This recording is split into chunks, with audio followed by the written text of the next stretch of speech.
तो बच्चों हमने मेथड पढ़ लिया है। एक फर्स्ट मेथड हमने क्या पढ़ा कि नीचे हमारे पास लीनियर फैक्टर थे, और सेकंड मेथड हमने क्या पढ़ा है कि हमारे पास नीचे लीनियर फैक्टर तो थे बट वो क्या थे, रिपीटेड थे। ठीक है, अब हमारे पास जो नेक्स्ट मेथड है ये क्या है, the denominator containing non repeated quadratic factor which can not be expressed as the product of two linear factor.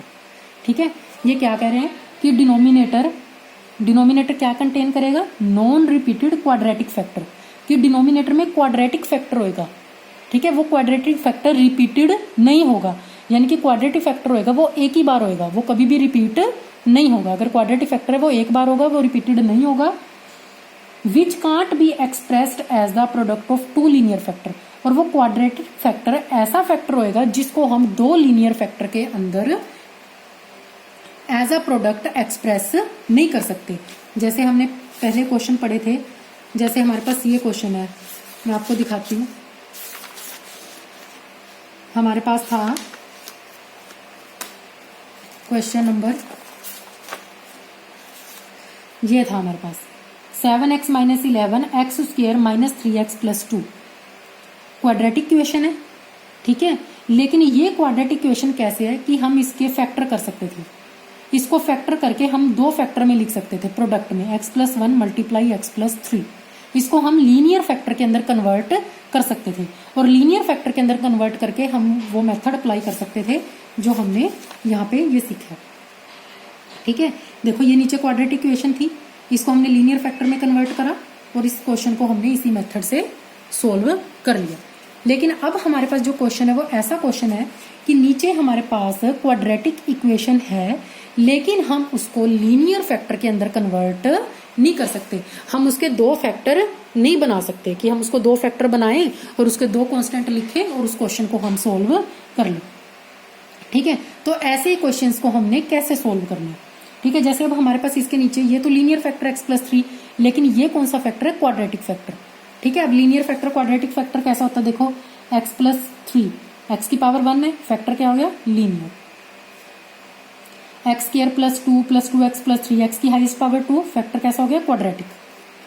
x³ + 1 + x², x की हाईएस्ट पावर 3, यानी कि फैक्टर कैसा हो गया, क्यूबिक। तो ये हमारे पास क्वाड्रेटिक फैक्टर है, और ऐसा क्वाड्रेटिक फैक्टर है जिसके हम दो लीनियर फैक्टर नहीं कर सकते। तो तब हमने क्वेश्चन को कैसे सोल्व करना है। ठीक है, जो हमारे पास लीनियर फैक्टर, पहला तो लीनियर फैक्टर ही है, जो लीनियर फैक्टर है उसके लिए हम कांस्टेंट कैसे लेंगे, a/x+3 ऐसे लेते आए हैं। अब हमारे पास जो क्वाड्रेटिक फैक्टर है इसके लिए हमने कांस्टेंट कैसे लेना है, देखो जब फैक्टर नीचे लीनियर था, x की पावर 1 थी तो ऊपर सिंपल लेते थे, इसके साथ x की पावर 0 लगा लो। x की पावर 0 का मतलब क्या होता है, 1। किसी भी चीज की पावर 0 होती है तो 1 नहीं होता है, तो हमारे पास a आ गया। यानी कि जब x की पावर 1 थी तो ऊपर x की पावर 0 वाला कांस्टेंट लेते थे हम, ऊपर x की पावर 0 लेते थे। x की पावर 0 का होता है मतलब होता है 1। ठीक है, तो सिंपल लेते हैं। ठीक है, अब हमारे पास नीचे आ गया क्वाड्रेटिक, अब आ गया x², यानी कि अब ऊपर हमें, जब यहाँ पे x1 था तो x0 हुआ, अब x2 है तो ऊपर हमने x1 लेना ही लेना। ठीक है, अब ये x1 हमने कैसे लेना है, bx + c। ठीक है, दो कांस्टेंट लेने हैं, नीचे स्क्वायर है, 1 था तो एक ही कांस्टेंट लिया, स्क्वायर है तो हमने दो कांस्टेंट लेने हैं, b एंड c। अब वो कैसे लेने हैं, bx + c। तो देखो यहाँ पे x की पावर 1 है तो ये क्या बन गया, लीनियर फैक्टर बन गया। जब फैक्टर नीचे लीनियर था तो ऊपर क्या लिया, कांस्टेंट। अब जब फैक्टर नीचे क्वाड्रेटिक है तो ऊपर क्या लेना है, लीनियर। और जब फैक्टर नीचे क्यूबिक होगा तो ऊपर क्या लेंगे, स्क्वायर। तो ये वाला तो होता ही नहीं है, तो हमारे पास यहीं तक है। ठीक है, तो हमने इसका कांस्टेंट कैसे ले लिया, bx + c, a/x+3 + bx + c/x² + 1। ठीक है, ये इसको हमने क्या ले लिया, इक्वेशन नंबर 1। अब हमने कौन सी लिखनी है, इक्वेशन नंबर 2। जैसे हम लिखते आए हैं 3x + 7 है, इसके पास दोनों फैक्टर है, हमने इसके साथ कुछ भी मल्टीप्लाई नहीं करा। a, इसके पास क्या है, x+3, कौन सा नहीं है, x² + 1, तो इसके साथ किसको मल्टीप्लाई कर दिया, x² + 1 को, प्लस bx + c, इसके पास x² + 1 तो है पर कौन सा नहीं है, x+3, तो हमने क्या लिख दिया, x+3। होता यही है, हमने ऊपर दोनों फैक्टर से मल्टीप्लाई करना है, मतलब कि जो नीचे होता है वो ऊपर से कट ही जाता है, जो नीचे नहीं होता ऊपर से कटता ही नहीं है तो वो बच जाता है। तो ये इक्वेशन नंबर क्या हो गया, 2। अब हमने क्या करना है, सेम मेथड, हमने सारे फैक्टर्स को बारी बारी से 0 पुट करना है। x+3 को मैंने 0 पुट करा तो x की वैल्यू कितनी आ गई, -3। तो जहां जहां x है वहां वहां हमने क्या पुट कर दिया, -3। तो 3 को -3 से मल्टीप्लाई करेंगे -9 + 7, -3 का स्क्वायर कितना आ जाएगा +9। ठीक है, b को -3 से मल्टीप्लाई करेंगे -3b, -3 + 3 कितना हो गया 0, -9 + 7 -2, 9 + 1 10, 10 नहीं हो गया। ठीक है, -3 + 3 0 हो गया, 0 को हम इससे मल्टीप्लाई करेंगे तो ये सारा फैक्टर 0, तो -2 = 10 नहीं आ गया। यहाँ से a की वैल्यू कितनी आ गई -2/5, कैंसिल होके कितना बच गया -1/5, तो a की वैल्यू हमारे पास कितनी आ गई -1/5। ठीक है, अब हमारे पास दूसरा कोई फैक्टर है ही नहीं जिसको हम 0 पुट कर दें, लीनियर फैक्टर तो यही था, ये तो हमारे पास क्वाड्रेटिक फैक्टर है। ठीक है, अब हमने क्या करना है, अब हमारे पास जब फैक्टर खत्म हो जाते हैं तब भी हमारे पास एक चीज हमेशा होती है, क्या होती है, कंपेयर दी कांस्टेंट। तो हमने किसको कंपेयर करना है, कांस्टेंट को। अब कांस्टेंट कैसे कंपेयर करते हैं, x की वैल्यू हम क्या पुट कर देते हैं 0, यानी कि जहां जहां x है 0 पुट करा, ये x है 0 पुट करा, ये भी x है 0 पुट करा, ये भी x है 0 पुट करा। 3 को 0 से मल्टीप्लाई करेंगे 0 + 7, 0 + 1 1, 1 को a से मल्टीप्लाई करेंगे a, b को 0 से मल्टीप्लाई करा 0, 0 में c प्लस करा c, 0 में 3 प्लस करा 3, 3 को c से मल्टीप्लाई करा 3c। अब यहाँ पे हमें a और 3c पता मिले, तो a की वैल्यू हमारे पास कितनी आई हुई है -1/5, तो a की वैल्यू क्या रख दी हमने -1/5, लेकिन हमने वैल्यू किसकी निकालनी है c की, तो माइनस जो 1/5 इधर माइनस के इधर जाके किसका हो जाएगा प्लस का, तो क्या बन गया 7 + 1/5 = 3c। 5 क्या आ जाएगा एलसीएम, तो सोल्व करके आ गया 36/5। तो हमारे पास ये 3 इधर क्या है मल्टीप्लाई में, इधर जाके क्या हो जाएगा ये डिवाइड में। ठीक है, 3 1 1, 3 1 1, 3 2 6, तो c की वैल्यू कितनी आ गई हमारे पास 12/5। तो c की वैल्यू हमारे पास कितनी आ गई 12/5। तो हम देखो अब हमारे पास a की वैल्यू भी आ गई और c की वैल्यू भी आ गई। a की वैल्यू यहाँ पुट कर देंगे -1, लेकिन जब तक हमारे पास b की वैल्यू नहीं आ सकती हमारे पास यहाँ पे क्वेश्चन मार्क रहेगा, क्योंकि हमें b की वैल्यू भी फाइंड करनी है। अब हमने किसकी वैल्यू निकालनी है b की, लेकिन हमारे पास जो फैक्टर थे हमने वो फैक्टर भी 0 पुट करके वैल्यू निकाल ली। उसके बाद जो सेकंड था कांस्टेंट कंपेयर कर लो, हमने कांस्टेंट भी कंपेयर कर लिया। अब हमारे पास थर्ड क्या बच जाता है, अब हमने क्या कंपेयर करना है कोफिशिएंट। क्या कंपेयर करना है कोफिशिएंट। अब देखो यहाँ पे भी x को x से गुना करेंगे तो x² आ जाएगा, यहाँ पे भी x² है तो x की हाईएस्ट पावर कितनी है x²। तो हम क्या करेंगे x² को के कोफिशिएंट को हम क्या कर लेंगे कंपेयर। मैं इधर इक्वेशन लिख लेती हूँ और आपको सोल्व करके बताती हूँ। तो हमारे पास ये इक्वेशन क्या है 3x + 7 a x² + 1 + bx + c और x + 3। हमने क्या करना है compare the coefficient of x²। हमने x² के कोफिशिएंट को क्या करना है कंपेयर करना है। ठीक है, अब हमने सबसे पहले x² वाली टर्म निकालनी। ठीक है, देखो इधर वाली साइड तो x² है ही नहीं, मैं अपनी मर्जी से क्या लगा लूंगी 0x²। ठीक है, 0x² ये सिर्फ। यहाँ पे मैं a को x² से मल्टीप्लाई करूंगी x², a को 1 से मल्टीप्लाई करूंगी तो वो क्या आ जाएगा a, इसके साथ x² तो है नहीं खत्म। उसके बाद bx को x से करूंगी क्या आ जाएगा bx², bx को 3 से करूंगी तो 3bx आ जाएगा, x² तो नहीं आएगा। ठीक है, तो हमारे पास यहाँ पे x² का कोफिशिएंट कितना है 0, यहाँ पे x² का कोफिशिएंट है a प्लस x² का कोफिशिएंट b। देखो a + b = 0। ठीक है, अब हमारे पास a की वैल्यू हमें कितनी पता है -1/5। ठीक है, अब ये 1/5 इधर माइनस का इधर जाके किसका हो जाएगा प्लस का, तो b की वैल्यू कितनी आ गई 1/5। अब हमारे पास a की वैल्यू भी आ गई, b की वैल्यू भी आ गई, c की वैल्यू भी आ गई। अब हमने a b c की वैल्यू को कहाँ पुट कर देना है इक्वेशन नंबर 1 में। ठीक है, हमने इक्वेशन नंबर 1 में इसकी वैल्यू को पुट कर देना है। तो हमारे पास वो वैल्यू क्या आई थी a/x + 3, a/x + 3। ठीक है, a हमारे पास कितना है -1/5, -1/5x + 3। फिर क्या है प्लस, उसके बाद क्या है b की वैल्यू हमारे पास कितनी आई है, b की वैल्यू 1/5। उसके बाद ये x, फिर प्लस c की वैल्यू कितनी आई 12/5, c की वैल्यू कितनी आई 12/5। ठीक है, और नीचे हमारे पास क्या है x² + 1, नीचे हमारे पास क्या है x² + 1। ठीक है, अब हमने इसको सोल्व कर लिया, इसका हमने एलसीएम ले लिया, एलसीएम कितना आ गया 5, ये क्या आ गया x+12, ठीक है। तो ये हमारे पास इसके नीचे कुछ भी नहीं है, हम क्या लगा लेंगे 1, तो ये हमारे पास 1/5 x+3 है, ठीक है। ये हमारे पास कितना है x+12/5, ये डिवाइड में, जब डिवाइड को मल्टीप्लाई में करते हैं तो जो डिनोमिनेटर ऊपर चला जाता है, डिनोमिनेटर नीचे, यानी कि नीचे वाली चीज़ ऊपर चली जाती है और ऊपर वाली चीज़ नीचे आ जाती है। तो ये -5 x+3 + x+12 5x² + 1, ये हमारे पास क्या आ गया, ये हमारे पास क्या आ गया आंसर, ठीक है।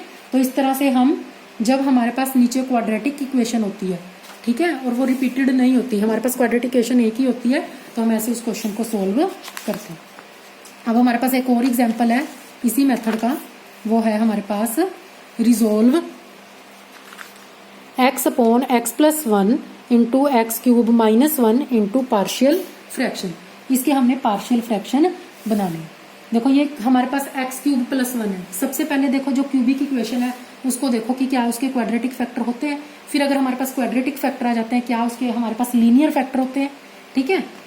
क्योंकि सबसे पहले तो अगर हमारे पास नीचे क्वाड्रेटिक इक्वेशन भी आती है, सबसे पहले तो हम उसके लीनियर फैक्टर बना के देखते हैं ना कि इसके फैक्टर लीनियर बन रहे हैं नहीं। अगर फैक्टर लीनियर बन जाते हैं तो वेल एंड गुड है, हमारा क्वेश्चन बिल्कुल सिंपल हो जाता है। अगर लीनियर नहीं बनते तो हम ये मेथड का यूज करते हैं। अब यह हमारे पास x³ है, हमारे पास क्यूब वाली इक्वेशन है। अब देखो इसके अंदर हमारे पास कौन सा फॉर्मूला लगेगा, ये x³ + 1 है। इस 1 को भी मैं क्या लिख सकती हूँ, क्यूब लिख सकती हूँ। तो हमारे पास कौन सा फॉर्मूला बन गया, a³ + b³। अब a³ + b³ का फॉर्मूला क्या होता है, a + 1 a² a + b a² - ab + b², ये फॉर्मूला होता है हमारे पास। अब a की जगह हमने क्या पुट करना है 1, और b की a की जगह हमने क्या पुट करना है x, और b की जगह क्या पुट करना है 1।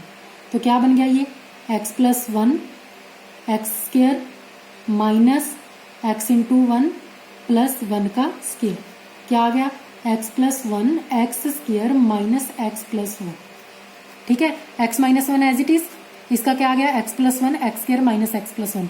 ये फैक्टर लीनियर है, ये भी लीनियर है, लेकिन ये फैक्टर कैसा फैक्टर है, ये फैक्टर हमारे पास क्वाड्रेटिक फैक्टर है, जिसके हम लीनियर फैक्टर नहीं कर सकते, ठीक है। तो यानी कि इसके लिए हमें कांस्टेंट कैसा लेना पड़ेगा, ऊपर लीनियर कांस्टेंट लेना पड़ेगा। अब देखो ये 3 फैक्टर हो गए x - 1 x + 1 और x² - x + 1। अब हम इसको कैसे लिखेंगे, पहला फैक्टर लीनियर है a/x - 1, दूसरा फैक्टर भी लीनियर है b/x + 1। अब तीसरा फैक्टर क्वाड्रेटिक है, इसको हमने कैसे लिखना है, cx + d x² - x + 1, ठीक है। अब हमने ये इक्वेशन बना लेनी है, ये हमारे पास क्या होगी इक्वेशन नंबर 1, और ये हमने इक्वेशन नंबर 2।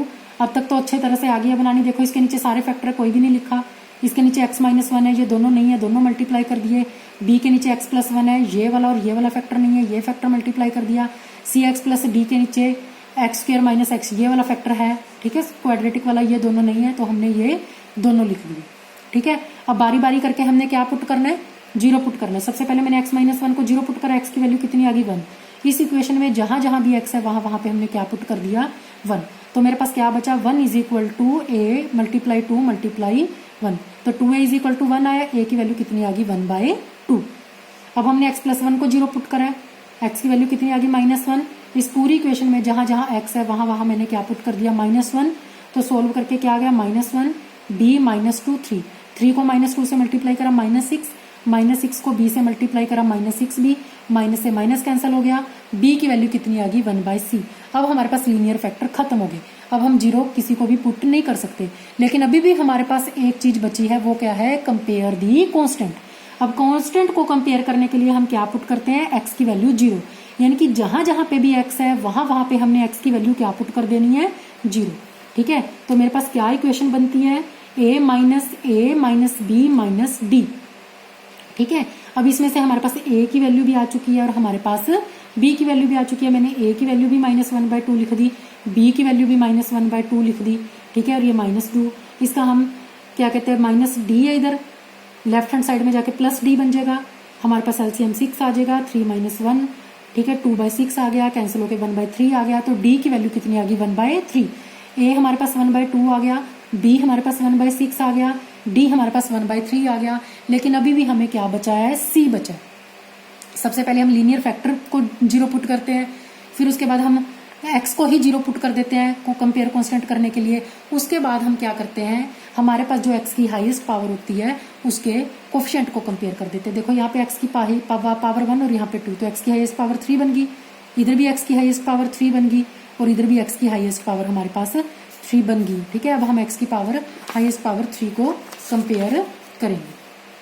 ठीक है, तो हम जब कांस्टेंट कंपेयर करते हैं, जब हम अब कोफिशिएंट कंपेयर करते हैं, तो इधर तो हमारे पास देखो हमारे पास क्वेश्चन में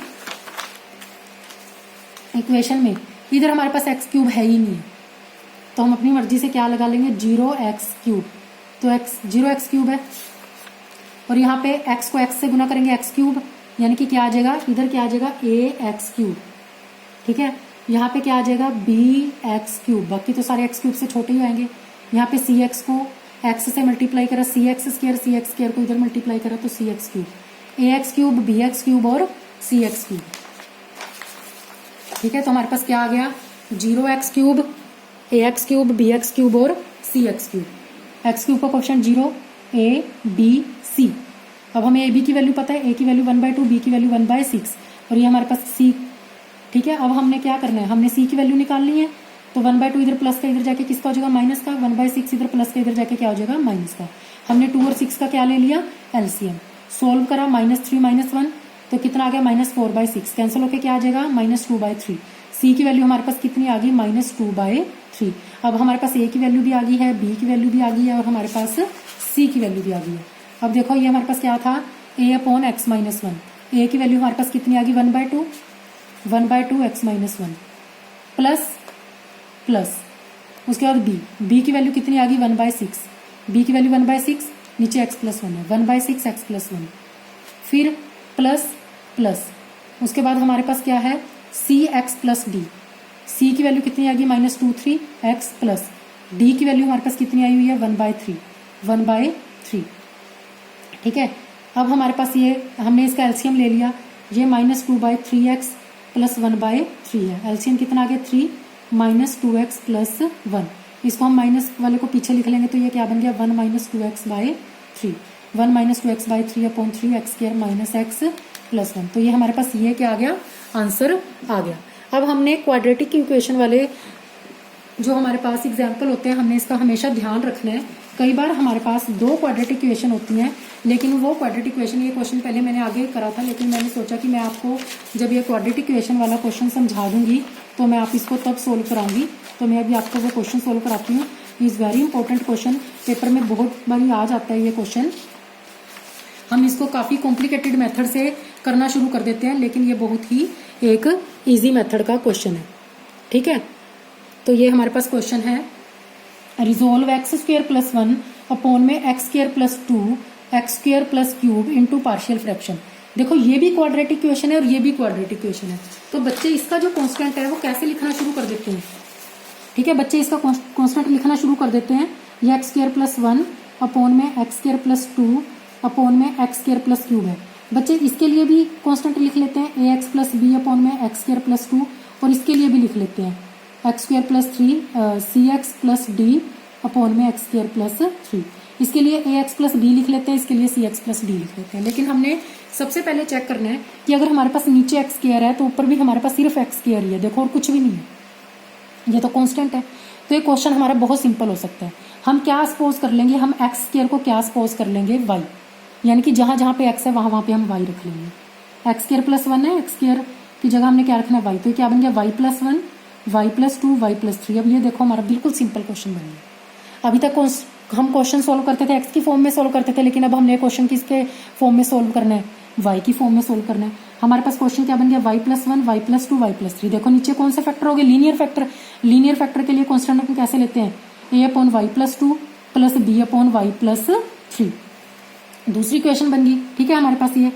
ठीक है, अब हमने क्या करना है, इक्वेशन बनानी है, जो दोनों बनाते हैं y + 1 के नीचे दोनों फैक्टर कोई भी नहीं लिखा। a के पास y + 2 तो है पर y + 3 नहीं है, b के पास y + 3 है प्लस y + 2 नहीं है। इसको हमने इक्वेशन नंबर क्या मान लिया 3। अब हमने बारी बारी से दोनों फैक्टर 0 पुट करे। एक बार y + 2 को 0 पुट करा, y की वैल्यू कितनी आ गई -2। तो जहां जहां पे y है वहां पे हमने क्या पुट करना है -2 -2 -2 -2 + 1 -1 -2 + 3 + 1 -2 -2 0। तो यहाँ से a की वैल्यू कितनी आ गई -1, अब हमने किसको 0 पुट करना है, y प्लस 3 को। तो y की वैल्यू कितनी आ गई, -3।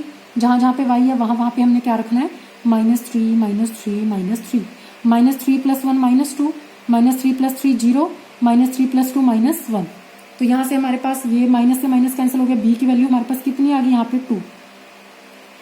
हाँ, b की वैल्यू 2 आ गई, सॉरी मैंने गलत लिखा हुआ है। b की वैल्यू हमारे पास कितनी आ गई, 2। ठीक है, अब ये जो इक्वेशन थी, ठीक है, इसमें हमने यहाँ पे ये y + 1 है हमारे पास, y + 2 y + 3 a की वैल्यू हमारे पास कितनी आई हुई है, -1 प्लस b की वैल्यू हमारे पास कितनी आई हुई है, 2। लिख लिया हमने, a की जगह a पुट कर दिया, b की जगह b। लेकिन अब ये y है जो हमारे पास, y हमने किसको माना था, x² को। ये x² + 1 x² + 2 x² + 3 हमने तो इसकी वैल्यू निकालनी है ना, हमने तो फ्रैक्शन इसके करने हैं। तो ठीक है, इसके फ्रैक्शन अब हमने ये जो वैल्यू निकाली है इसके बराबर निकाली है, यानी कि y हमने किसको माना था, x² को। यानी कि जहां जहां पे y है वहां पे हम क्या रख देंगे, x², y की जगह x², y की जगह x², y की जगह x², y की जगह x², y की जगह x²। तो ये हमारे पास आ गया आंसर। तो यानी कि ये हमने ये कांस्टेंट भी हम लेते हैं, ये दोनों कांस्टेंट भी हम लेते हैं। अगर हमारे पास इक्वेशन ये होती ऊपर x² + 3x + 2 अपॉन में x² + 2 और x² + 3, तब अगर इसके हम फैक्टर लेते तब हम ऐसे ही लेते, ax + b upon x² + 2 plus cx + d upon में x² + 3। ठीक है, लेकिन अभी हमारे पास ऊपर भी x² है तो हम इसको क्या कर लेते हैं, x² को हम y सपोज कर लेते हैं। पेपर में ये क्वेश्चन बहुत बार आता है, इसलिए प्लीज इस चीज का ध्यान रखना है, हमने डबल फैक्टर नहीं लेने हैं। तो हमारे पास जो पार्शियल फ्रैक्शन का चैप्टर है वो यहाँ पे खत्म होता है। ठीक है, पार्शियल फ्रैक्शन के लिए हमने एक ही चीज ध्यान रखनी है, एक पोलिनोमियल ऊपर होता है, एक पोलिनोमियल हमारे पास नीचे होता है। ऊपर वाले पोलिनोमियल में जो x की पावर सबसे ज्यादा होती है वो ऊपर वाले पोलिनोमियल की डिग्री होती है, नीचे वाले पोलिनोमियल में जो x की सबसे बड़ी पावर होती है वही उसकी डिग्री होती है। अगर ऊपर डिग्री कम होती है नीचे ज्यादा होती है, फ्रैक्शन प्रॉपर होता है। अगर ऊपर डिग्री ज्यादा होती है नीचे कम होती है, या दोनों डिग्री बराबर होती है तो इम्प्रॉपर फ्रैक्शन होता है। ठीक है, और हम सिर्फ प्रॉपर फ्रैक्शन के ही फ्रैक्शन कर सकते हैं, इम्प्रॉपर फ्रैक्शन के फ्रैक्शन नहीं कर सकते। इम्प्रॉपर फ्रैक्शन के फ्रैक्शन करने के लिए उसको प्रॉपर फ्रैक्शन के अंदर कन्वर्ट करना पड़ता है। ठीक है, और प्रॉपर फ्रैक्शन के अंदर कन्वर्ट करने के लिए उसको हमें डिवाइड करना पड़ता है।